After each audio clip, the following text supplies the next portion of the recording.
Hello and welcome. This is going to be an addition to the When Karmics Attack series, and which I want to preface we often categorize karmics as just uh, the other person that is with our twin flame and stuff, and that is not always true. We can be karmic, we can be in karmic energy. Our twin flames can be in karmic energy, especially if they are still in the trenches with a karmic. And karmics are not always people either. Sometimes it's an inability to be accountable. Sometimes it's trying to surround ourselves by other people that make decisions so that we can take accountability or not take accountability. Although that's probably another good video for the When Karmics Attack series. For this one, what I want to talk about is a common manipulative tactic used by karmics and those in karmic energy, which is when you bring up issues that they have been refusing to be accountable for, they will often then say, I don't want to fight with you. Or I don't want to fight, or I don't want to argue, or I don't want conflict. And it's funny because they can often put on this air of like just being very conflict avoidant, which is ironic because just in avoiding accountability for their own behavior, they're creating conflict. And actually, one of the good ways to alchemize and transmute that energy is to recognize a couple of things. One, it's more about the conflict within. They're feeling probably a big dissonance, which is, it's hard to describe. It's a good thing to look up, but it's like when you're being faced with a sort of a moral conundrum, but it's not even a moral thing. Usually it's when you're being faced with doing the right thing, but it goes against what you've been telling yourself or what you were told, what you experienced as a kid. And so you're really like 1 foot in the other dimension and 1 foot in this dimension, meaning that like you've got 1 foot in a karmic kind of narcissistic zone where you're being selfish and immature, and 1 foot in the other where you recognize that you're being selfish and immature. And rather than trying to fight for the immature side that you know is immature, you just don't want to face the accountability of what you're doing. And so it seems like it's easier to say, I don't want to fight. Or, for them, and a lot of times they either don't recognize what they're doing or they recognize what they're doing, but it feels more righteous than actually facing their own behavior. And so they'll, if you say, hey, you said you would do this thing, and they say, well, I don't want to fight. Or you say, hey, that thing that you did the other day wasn't okay. It would be nice if you would apologize. And they say, I don't want to fight. Things like that. It's their way of deflecting, which is a crazy making tactic that's often designed to try to make you feel like you're being combative when you're not.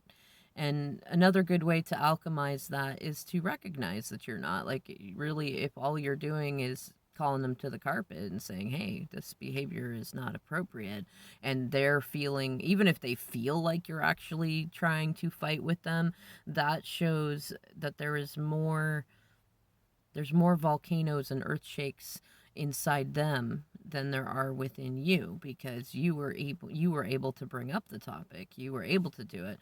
And also, I mean, if you're in a twin flame journey, it's not a bad thing if you find yourself triggering your twin, or even if they're if it's them, that it's likely that they are actually showing you what is going on in their third party situation, or if their karmic is a work situation or a behavioral cycle of some kind, they're reflecting to you where they are in the cycle, and you can look at where is your own healing needed in terms of how do you feel triggered by that. Like, if you were not genuinely starting up a fight and all you did was bring up something that is important to talk about, then if you feel like you are being combative, then look at that. It may be some mother-father wounds, childhood wounds, or something where you were often called argumentative, or you didn't have a lot of your natural questions answered, and then were told that you were behaving inappropriately by seeking answers for that stuff.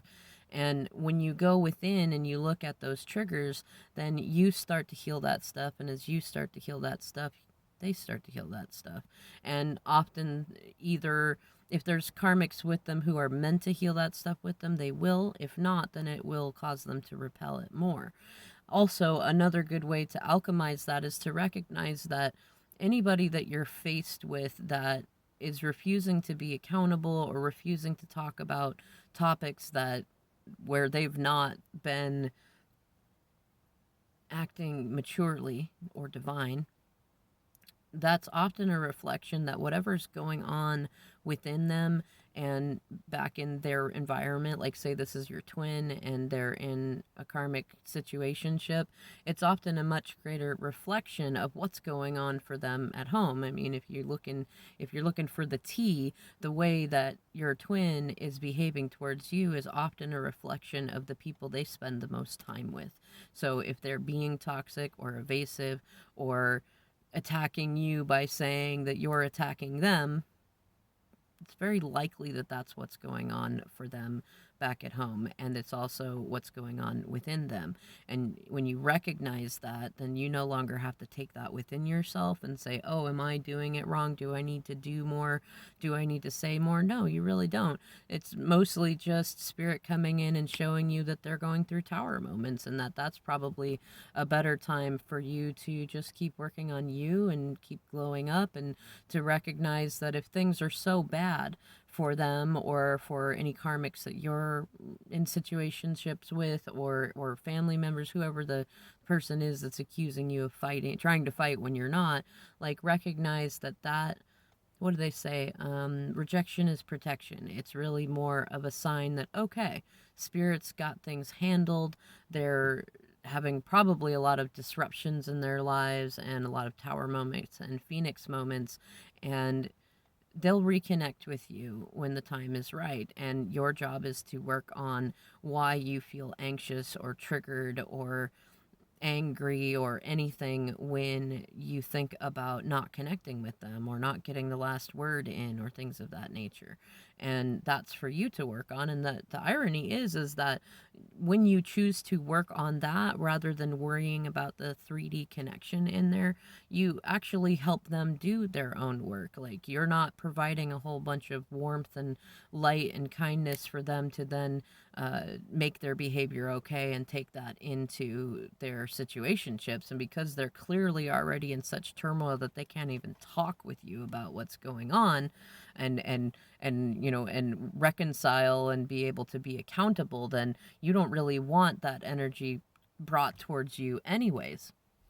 And it's also interesting to note too that if somebody is saying, I don't want to fight with you, it's more them saying, I'm not ready to be accountable, and I don't want to drag you into these unprocessed thoughts in my head that are likely to make a bigger mess out of this. And I know that our connection is already fairly unstable, and I don't want to make that worse.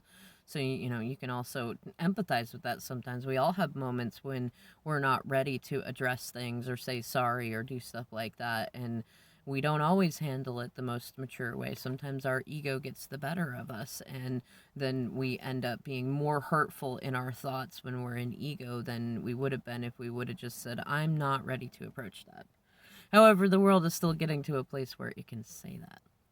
All right, you know what? I'm going to go ahead and end these thoughts here. If you'd like more on this topic, feel free to comment below. Otherwise, I'll see you in the next video, and thank you so much for watching.